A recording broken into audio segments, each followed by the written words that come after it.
ఇప్పుడు factory direct products నేరుగా మీ ఇంటికే ఖచ్చితమైన క్వాలిటీతో పాటు 30 to 50% తగ్గింపు 350కి పైగా నిత్యావసర వస్తువులను హోల్సేల్ ధరల్లో పొందండి. mavenSpeak.com లో షాపింగ్ చేయండి. మీ డబ్బులను ఆదా చేసుకోండి. సార్, ఏపీ రాజధానికి ప్రభుత్వ ప్రాధాన్యత 5 ఏళ్ల తర్వాత మళ్ళీ దీనికి ఒక రూపం తీసుకొస్తున్నాము. 5 ఏళ్ళు నిర్ణయం అయిపోయిందని 5 సంవత్సరాల తర్వాత మళ్ళీ అసెంబ్లీ సాక్షిగా బడ్జెట్ సమావేశంలో 3,445 కోట్ల రూపాయలు కేటాయింపులు జరిగాయట. అమరావతి ఊపిరి పీల్చుకుంటూ పెద్ద ఎత్తున ప్రచారాలు.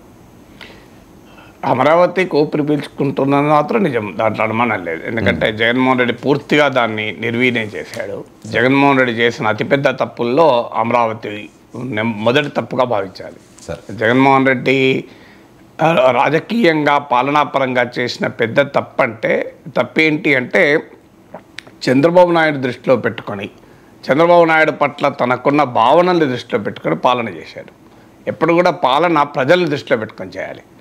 సో ప్రజలను అమరావతి విషయంలో ముఖ్యంగా మిగతా సంక్షేమ పథకాలు అవన్నీ ఒక అంశమైతే, జగన్మోహన్ రెడ్డి పాలన దృష్టి ప్రజల వైపు కాకుండా చంద్రబాబు నాయుడు పట్ల ఉన్న వ్యతిరేకత, కసి అదంతా కనిపించింది. లేకపోతే అమరావతి ఎందుకు, ఆయనే అసెంబ్లీలో అమరావతికి అనుకూలంగా మాట్లాడాడు.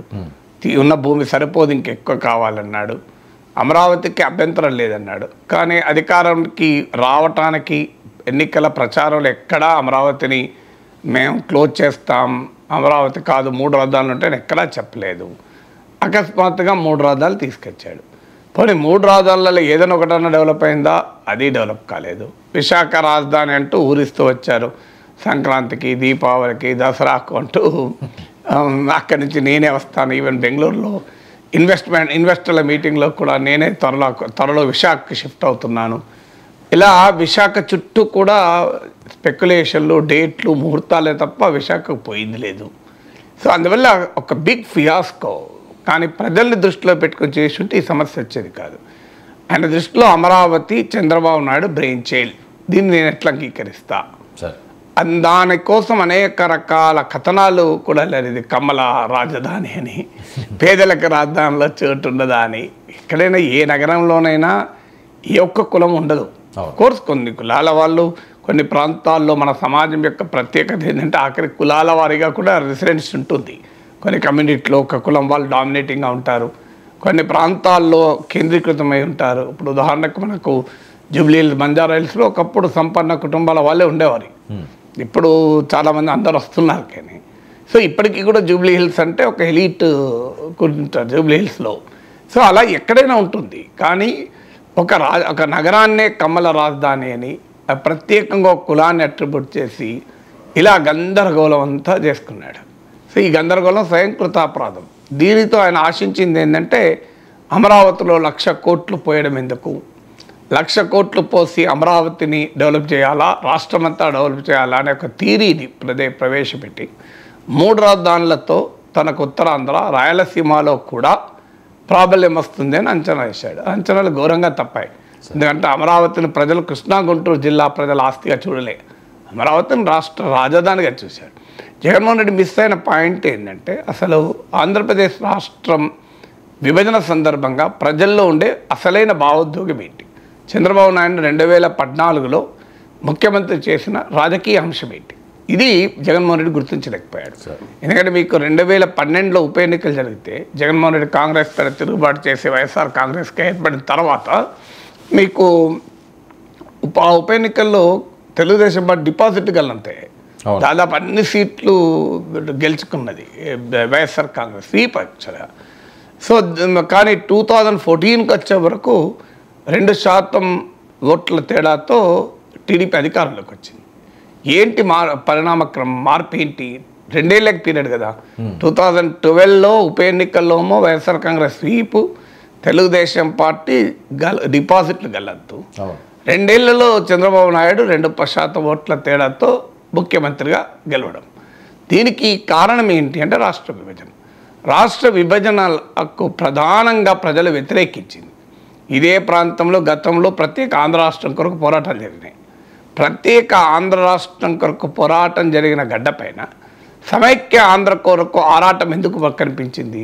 కారణం హైదరాబాద్ మహానగరం ఈ 58 ఏళ్ల సమైక్య రాష్ట్రంలో రాజధానిగా ఈ హైదరాబాద్ నగరంతో సామాజిక, ఆర్థిక, రాజకీయ, భావోద్వేగ సంబంధాలు అన్ని ప్రాంతాల ప్రజలకు ఏర్పడ్డాయి. అందువల్ల దాన్ని కోల్పోలేకపోయారు, బాధపడ్డారు. అయ్యో, ఇంత మహానగరం, ఉమ్మడి రాష్ట్రంలో ప్రజలందరూ కలిసి నిర్మించుకున్న నగరం మాకు లేకుండా పోతుందన్న ఆవేదన సీమాంధ్ర ప్రజల్లో కట్టలు తెచ్చుకున్నది. అందుకే మీకు ఆ దశలో హైదరాబాద్ కేంద్రపాలిత ప్రాంతం ఢిల్లీలో రకరకాల డిమాండ్లు వచ్చాయి. రాయల్ తెలంగాణ అనే డిమాండ్ కూడా వచ్చింది. ఇదంతా హైదరాబాద్ చుట్టూ జరిగిన వ్యవహారం. సో ఎప్పుడైతే హైదరాబాద్ను కోల్పోయారో క్యాపిటల్ సిటీ లేని రాష్ట్రంగా మళ్ళీ మారుతోంది. అప్పుడు కర్నూలు కోల్పోయాం ఉమ్మడి రాష్ట్రం కొరకు. అప్పుడంటే అర్థం ఉంది, కర్నూలు కన్నా హైదరాబాద్ మహానగరం కనుక ప్రజలు సంతోషపడ్డారు. ఇప్పుడు హైదరాబాద్ను వదిలి వచ్చి మళ్ళీ మన నగరం లేకుండా అయ్యాం. పెద్ద సోర్స్ ఆఫ్ ఇన్కమ్ కోల్పోయాం. ఒక బిగ్ సిటీ కావాలి, క్యాపిటల్ సిటీ కావాలి అన్న భావన, పాలనా అనుభవం ఉండాలి అనే భావన చంద్రబాబు నాయుడు గెలిపించింది. అంటే హైదరాబాద్ చుట్టూ ఉన్న ఆస్పిరేషన్ కేవలం ఒక హైదరాబాద్ నగరం అనే కాదు, ఆడ హైదరాబాద్ అని భౌగోళికంగా కాదు కదా, ఆడ ఒక క్యాపిటల్ సిటీ, ఒక బిగ్గర్ ఎకనామిక్ గ్రోత్ ఇంజన్ కోల్పోతున్నామన్న బాధ సీమాంధ్ర ప్రజల్లో కట్టలు తెచ్చుకుంది. దాన్ని చంద్రబాబు నాయుడు సమర్థవంతంగా రాజకీయంగా దానికి రెస్పాండ్ కాగలిగాడు. దానికి తోడు నరేంద్ర మోడీకి దేశవ్యాప్తంగా ఒక వాతావరణం ఉండడం, కేంద్ర సహకారం అవసరము, కొత్త రాష్ట్రానికన్నా భావన ఉండడము, అధికారంలోకి రాబోతున్న కూటమిలో టీడీపీ భాగస్వామి కావడము, పవన్ కళ్యాణ్ చేరడం, ఇవన్నీ కూడా కలిసి వచ్చాయి.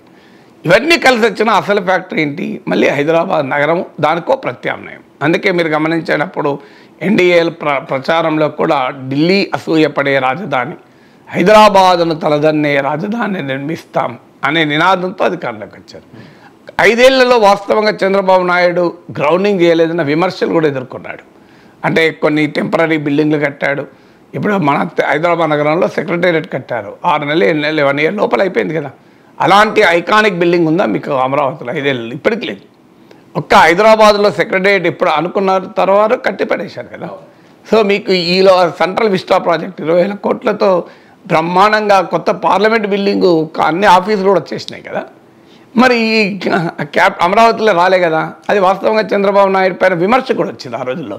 ఇది అమరావతి కాదు భ్రమరావతి అని కూడా ఆ పుస్తకాలు వచ్చాయి.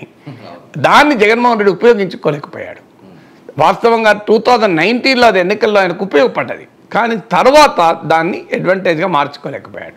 ఆయన కనుక అమరావతిని ఒక ఏడాదిలో 2 ఏళ్ళలో కంప్లీట్ చేసి ఉంటే, ఓకే, చంద్రబాబు నాయుడు చూపెట్టినటువంటి గ్రాఫిక్స్లోనే కాకుండా సాధారణంగా ఒక మంచి రాజధాని, ఒక మంచి బిల్డింగులు, అసెంబ్లీ, సెక్రటేరియట్, ఇప్పుడు హైదరాబాద్లో ఉన్నటువంటి సెక్రటేరియట్, ఇవి నిర్మించి, లేదు ఆ ప్రాంతంలో ఎలాగూ ప్రభుత్వ కంపెనీలు, ప్రభుత్వ భవనాలు వస్తాయి, రిజర్వ్ బ్యాంక్ ఆఫ్ ఇండియా, ఇవన్నీ వచ్చుంటే అసలు అమరావతి ఇష్యూనే ఉండేది కాదు. కానీ దానికి చంద్రబాబు నాయుడు మీద కసితోని అమరావతిని కంప్లీట్గా నాశనం చేసుకున్నారు. లేదు పోనీయండి, అమరావతి అలాగే ఉంటుంది, కొత్త క్యాపిటల్ గ్రీన్ఫీల్డ్ సిటీ అంటే ఒక నూతన నగరాన్ని మనం నిర్మించలేము, నగరం నేచురల్గా డెవలప్ కావాలి. గ్రీన్ఫీల్డ్ సిటీ అంటే చాలామంది హరిత నగరం అనుకుంటారు. హరిత నగరం కాదు గ్రీన్ఫీల్డ్ సిటీ అంటే. అంటే గ్రీన్ఫీల్డ్ అంటే గ్రీన్ ఉన్నది కదా, హరితం అనుకుంటారు. గ్రీన్ఫీల్డ్ సిటీ అంటే బిల్డింగ్ ఫ్రమ్ ఎ స్క్రాచ్, కొత్త కంప్లీట్గా అంతకుముందు లేని దాన్ని నిర్మిస్తే దాన్ని గ్రీన్ఫీల్డ్ సిటీ అంటారు. సో ఈ గ్రీన్ఫీల్డ్ సిటీ కాదు, నేను అట్లీస్ట్ విజయవాడనే రాజధానిగా ప్రకటిస్తాను. విజయవాడ రాజధానిగా ఉంటే అన్ని దిశల వద్దన్నా హైదరాబాద్ డెవలప్ అవుతుంది. ఈవెన్ అమరావతి ప్రాంతానికి కూడా విస్తరిస్తుంది రాజధాని. అటు నూజివీడు వరకు విస్తరిస్తుంది, ఇబ్రహీంపట్నం, ఇటు జగ్గయ్యపేట వరకు విస్తరిస్తుంది. విజయవాడకు రాజకీయ చరిత్ర ఉంది. తెలుగువారి వారి రాజకీయ చైతన్యానికి కేంద్రం విజయవాడ అని ప్రకటించి ఉన్న జగన్మోహన్ రెడ్డికి నష్టం జరిగేది కాదు. ఇప్పుడు 1,00,000 కోట్లు ఖర్చు కావాలి, అంత పెట్టలేము. ఇప్పుడు ఆల్రెడీ విజయవాడ సిటీ ఉంది, దాని చుట్టూ ఎక్స్పాండ్ అయ్యే స్కోప్ ఉంది. నేను విజయవాడనే రాజధానిగా ప్రకటిస్తాను అన్న అయిపోయేది. అది ఏది కాకుండా దీన్ని నానా వివస్థం చేసి, నానా గందరగోళం చేసుకొని ఆఖరికి అమరావతిని ముంచాడు, తాను మునిగాడు జగన్. సో ఈ పరిణామ క్రమంలో ఇప్పుడు ఖచ్చితంగా చంద్రబాబు నాయుడు అమరావతిని కట్టి తీరుతాడు. సమస్యల్లో ఎంత వేగంగా కడతాడు అనేది లెక్క కానీ, బట్ కట్టయితే తీరుతాడు. ఎందుకంటే that is a dream project. అసలు అమరావతిని వేస్ట్ ఆఫ్ మనీగా చూడడం కూడా కరెక్ట్ కాదు. ఎందుకంటే ఆధునిక ప్రపంచ ఎకానమీలో నగరాలు చాలా కీలక పాత్ర పోషిస్తున్నాయి. జగన్మోహన్ రెడ్డి చేసిన డెవలప్మెంట్ పారాడిమ్లో ఉన్న తప్పు కూడా అది. అంటే ఏదో నగర నిర్మాణానికి పెట్టే ఖర్చు is a waste of money అనుకుంటారు. It's not waste of money. నగర నిర్మాణానికి ఒక ఇన్ఫ్రాస్ట్రక్చర్ బేసిక్గా ప్రభుత్వం పెట్టిన తర్వాత ప్రైవేట్ ఇన్వెస్ట్మెంట్ వస్తుంది. ఇప్పుడు ముంబై నగరం ఉంది. ముంబై నగరం ఇవాళ భారతదేశ ఆదాయ పన్నులో ఒక సిగ్నిఫికెంట్ పార్ట్ ముంబై నుంచే వస్తుంది. తెలంగాణ ఎకానమీలు ఇలా హైదరాబాద్ లేకుండా తెలంగాణ ఎకానమీ ఊహించలేం మనం. న్యూయార్క్ నగర జీడిపి మీకు ప్రపంచంలో 150 దేశాల జీడిపి కన్నా ఎక్కువ. So this is how the world economy is moving. ప్రపంచ ఎకానమీ ఇలా నగరాల చుట్టూ అల్లుకుంటోందన్న వాస్తవాన్ని కూడా జగన్మోహన్ రెడ్డి గమనించలేకపోయాడు. సో దీనికి విశాఖపట్నం దాన్ని మారుస్తా అక్కడ 10,000 కోట్లు ఖర్చు పెడితే అయిపోతుంది. అదే 10,000 కోట్లు అమరావతిలో ఖర్చు పెట్టినా అయిపోయింది కదా. అసెంబ్లీ బిల్డింగు, సెక్రటేరియట్, మీకు ఇవి కట్ట హైకోర్టు బిల్డింగ్ కట్టడానికి 10,000 కోట్ల కన్నా ఎక్కువ ఖర్చు అవుతుందా ఈ బేసిక్ ఇన్ఫ్రాస్ట్రక్చర్ పూర్తి చేయడానికి? సో అందువల్ల ఆ పని ఆయన తప్పు చేశాడు కనుక ఈ కృష్ణా గుంటూరు జిల్లాలో కూడా ఓడిపోయాడు. మీరు గమనిస్తే 2019లో అమరావతి అనే ఒక అద్భుత రాజధాని నిర్మిస్తానన్న చంద్రబాబు నాయుడు ఆయన కొడుకు లోకేష్ అదే ప్రాంతంలో మంగళగిరిలో ఓడిపోయాడు. మీకు తాటికొండలో ఓడిపోయాడు. అమరావతి చుట్టూ ఓడిపోయింది టీడీపీ. కారణం ఏంటంటే ప్రజలు అంగీకరించలేదు. మీరు 5 ఏళ్ళు సమయం ఇచ్చాం, మీరు ఇంకా అవి ఇట్లా చేస్తాం అట్లా చేస్తాం అని చెప్తున్నారు. ఒక అసెంబ్లీ బిల్డింగ్ లేదు, అన్ని తాత్కాలిక భవనాలే అని ప్రజలు అమరావతిని ఆహ్వానించిన అమరావతి నిర్మాణ దశను వ్యతిరేకించారు. అందుకే మీకు మంగళగిరిలో ఓడిపోయారు, తాటికొండలో ఓడిపోయారు. 2019లో 2 అమరావతి ప్రాంత సీట్లే కదా, రెండిట్లో ఓడిపోయారు కదా. అదే ఇప్పుడు మీరు చూడండి, అమరావతిని దెబ్బతీశాడు. లోకేష్కు అపూర్వమైన విజయాన్ని 90,000 పైగా మెజార్టీ ఇచ్చారు కదా ప్రజలు. సో అది మామూలు మెజార్టీ కాదు కదా. నాకు గుర్తులేదు చంద్రబాబు నాయుడు మెజార్టీ ఎంతో, పవన్ కళ్యాణ్ మెజార్టీ ఎంతో. కానీ లోకేష్ మెజారిటీ అయితే పల్లా శ్రీనివాస్ది హైయెస్ట్ అనుకుంటాను గాజువాక. అంటే చంద్రబాబు నాయుడు పవన్ కళ్యాణ్ కన్నా ఎక్కువ మెజార్టీ. మామూలు విషయం కాదు కదా, ఎట్లొచ్చింది? సో అందువల్ల ఖచ్చితంగా ఈవెన్ వైసీపీ అనుకూల ఓటర్లు కూడా అమరావతి విషయంలో జగన్మోహన్ రెడ్డి క్షమించలేదు. ఈవెన్ రెడ్డి ఓటర్స్ కూడా క్షమించలేదు. మీరు చాలా చోట్ల రెడ్డి ఓటర్లు కూడా వ్యతిరేకించారు. సో ఇది మరి పోనీ విశాఖలో ఏమైనా ప్రజలు ఆదరించారా? విశాఖ రాజధాని అన్నా కూడా ప్రజలు అక్కడ ఓట్లేదు. మీరు మొత్తం స్వీప్ అయిపోయినట్టు అడ్రస్ కూడా పోయారు. అంటే ఏంటి, ఎందుకు అర్థం చేసుకోలేకపోయారు? ఇది వాళ్ళ కాదు నేను చెప్పేది. మీరు 3 ఏళ్ల కింద అమరావతి విషయంలో జగన్ పైన నేనేం ఇదే మాట్లాడాను. అన్ఫార్చునేట్లీ అవి పబ్లిక్ మెమరీ షార్ట్లు కానీ యూట్యూబ్లో ఉంటాయి కదా, మీరు వెళ్ళి చూడండి. అమరావతి విషయంలో జగన్ తప్పు చేస్తున్నాడు 3 ఇయర్స్ కింద కూడా మాట్లాడాను నేను, 4 ఇయర్స్ కింద కూడా మాట్లాడాను. డే 1 నుంచి చెప్తున్నాం. కానీ అయినా వినటానికి రెడీగా ఉండరు. మీరు చంద్రబాబు నాయుడు పేటీఎం అని మనం వైసీపీ కార్యకర్తలు ఆ రోజుల్లో వైసీపీ అభిమానులు రోజుల్లో కామెంట్ చేసేవాళ్ళు. ఎందుకంటే మీరు అమరావతి పట్టుకొని ఏడుస్తున్నారు, 3 రాజధానులు ఉండకూడదా అని. అంటే మన ప్రజలు కూడా కార్యకర్తలు కూడా ఎట్లా తయారయ్యారంటే నాయకుడు ఏం చెప్తే దాన్ని అదొక దివ్య మంత్రంలాగా చెప్పిస్తూ ఉంటారు. కొద్దిగా మన నాయకుడికి కూడా ఇది తప్పు నష్టం జరుగుతుంది అని ఆలోచన కూడా చేయరు. ఇక నాయకుడు మాట అన్నాడంటే ఇక దివ్య మంత్రమే. ఇక వీళ్ళు మామూలుగా ఉండదు కానీ ఊగిపోతా అంటారు. కానీ మాలాంటి వాళ్ళ మేము పొద్దుట చెప్తున్నాం ఇది ప్రమాదకరము, ఇది దిస్ సెల్ఫ్ గోల్ అని. ఎందుకు అమరావతిని కనుక రాజధానిగా ప్రాజెక్ట్ ఎప్పుడు కూడా ప్రజల దృష్టిలో పాలన అంటే ఏంటంటే ఒకటి ప్రజలకు ఉపయోగపడుతుంది అంటే దాన్ని కంటిన్యూషన్ చేయాలి. ఇప్పుడు ఉదాహరణకు మీకు రాజశేఖర రెడ్డి ప్రారంభించిన ఆరోగ్యశ్రీ ఫీ రీయింబర్స్మెంట్ ఎవరైనా ఆపారా? జగన్మోహన్ రెడ్డి అన్నా క్యాంటీన్లను కూడా ఆపే ఎవరైనా అర్థం ఉంది దాంట్లో? ఏమన్నా పేదవాడికి 5 రూపాయలకు అన్నం పెడుతున్నది అన్నా క్యాంటీన్ నీకు పేరు నచ్చలేదనుకోండి, ఇంకో మీకు తమిళనాడులో కరుణానిధి ప్రభుత్వం కూడా అమ్మా క్యాంటీన్లే నడిపారు. దానికి పేరు కూడా మార్చలే వాళ్ళు. వీళ్ళు కావాలంటే వైఎస్ఆర్ క్యాంటీన్లను పెట్టుకోవాల్సి ఉండే పేరు ఎవరద్దన్నారు. అయినా ఎన్టీ రామారావు విషయంలో పేరుంటే వీళ్ళకి ఏం అభ్యంతరం అయితే లేదు కదా. లక్ష్మీపార్వతి వైసీపీ నాయకురాలు కదా. సో మన అన్నా క్యాంటీన్లో అభ్యంతరం అన్నా క్యాంటీన్లు ఎందుకు ఆపారు? ప్రజలకు లాభం అయ్యేది ఆపడం ఏంటో నాకు నిజంగా అర్థం కూడా కాదు. మీ రాజకీయాలకు ప్రజలకు లాభం అయింది ఆపితే ప్రజలు క్షమిస్తారా? మీరు చంద్రబాబు నాయుడు ఆరోగ్యశ్రీ ఆపగలడా? ఫీ రీయింబర్స్మెంట్ ఆపగలడా? సో అందువల్ల ఇప్పుడు హైదరాబాద్ మీరు చూడండి, మీరు చంద్రబాబు నాయుడు ముఖ్యమంత్రిగా అయిపోయాక రాజశేఖర రెడ్డి ముఖ్యమంత్రి కంటిన్యూటీ తప్ప ఎక్కడ ఆగలేదు.